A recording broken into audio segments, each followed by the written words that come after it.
Hello అండి. ఈరోజు మన వీడియోలో వచ్చేసి ఒక డిఫరెంట్ రెసిపీ అండి. అదే కొర్రలతో బిస్కెట్స్ అండి. మనం చాలా రకాల బిస్కెట్స్ అయితే మన వీడియోలో ఉన్నాయి. కానీ ఇంత హెల్దీగా మనము కొర్రలతో అయితే ఎప్పుడు రెసిపీ అయితే చూపించలేదు. చాలామంది అడిగారు కొర్రలతో బిస్కెట్స్ చూపించమని. సో చాలా హెల్దీ అండి. పిల్లలకి అందరూ కొర్రలు తినలేరు కాబట్టి ఈ విధంగా బిస్కెట్స్తో అయితే అందరూ కూడా తినొచ్చు.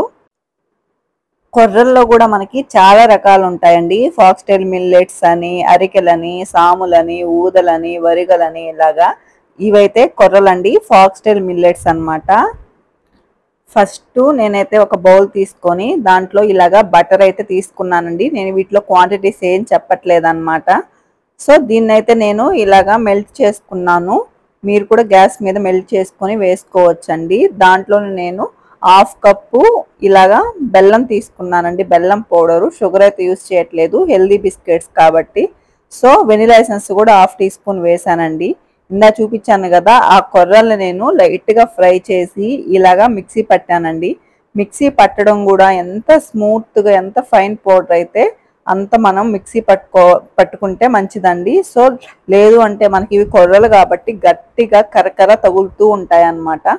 సో ఖచ్చితంగా చాలా బాగా స్మూత్గా మీరు మిక్సీ పట్టుకొని జల్లించుకొని వేసుకుంటే ఆ పౌడర్ అనేది ఇంకా చాలా బెస్ట్ అన్నమాట.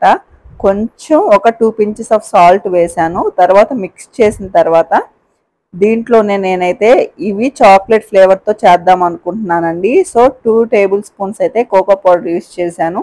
లేదు అంటే మీరు నార్మల్గా కూడాను చేసేసుకోవచ్చు, కోకో పౌడర్ యూస్ చేయకపోయినా కానీ. పిల్లలకి కోకో పౌడర్ యూస్ చేస్తే మంచిది, అలాగే ఇష్టంగా తింటారు కదా. సో దానికోసంగా నేనైతే యాడ్ చేశానండి. సో మీకు సరిపడా ఎంత పిండి అవసరమో మీరు మెల్ట్ చేసుకున్న బటర్కి అంత పిండి వేసుకొని ఇలాగా మిక్స్ చేసుకోవాలండి.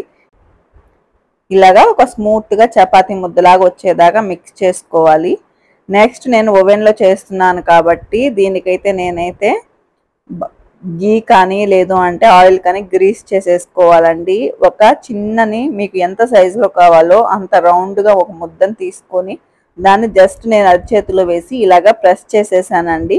మీకు నచ్చిన షేప్స్లో కూడా మీకు చేసుకోవచ్చు అనమాట. నేనైతే ఎటువంటి షేప్స్ ఏం చేయట్లేదండి. సో జస్ట్ నార్మల్గా నేను రౌండ్ చేసి ప్రెస్ చేసి పెట్టేశాను. మీరు గ్యాస్ మీద చేయాలనుకుంటే మీరు పెట్టే ప్యాన్ని 10 minutes ప్రీ హీట్ చేసి ఆ తర్వాత మీరు సేమ్ ప్రాసెస్లో అయితే గ్యాస్ మీద కూడా చేసేసుకోవచ్చండి. కాకపోతే కొంచెం కేర్ఫుల్గా చూసుకోవాలి, మాడిపోయే ఛాన్సెస్ ఎక్కువ ఉంటాయి కాబట్టి. సో నాకైతే ఇలాగా ఒక 20 minutesకి బేక్ అయిపోయాయండి. సో ఇంత బాగా మనకి చక్కగా బేక్ అయిపోయాయి. ఎన్నో రకాల ఆరోగ్య గుణాలున్న ఇటువంటి బిస్కెట్స్ రోజుకి ఒక్కటి తింటే చాలండి, మనమైతే 100 years బతుకుతామన్నమాట. సో మీ పిల్లలకు కూడా మీరు ఖచ్చితంగా ఇలాంటి హెల్దీ ఫుడ్ అనేది అలవాటు చేయండి. ఈ కొర్రలు అనేవి చాలా హెల్దీ దాంతో చేసిన రైస్ అలాంటివి ఎలాగో తినలేరు కాబట్టి ఈ విధంగా అయినా కూడా తినవచ్చు.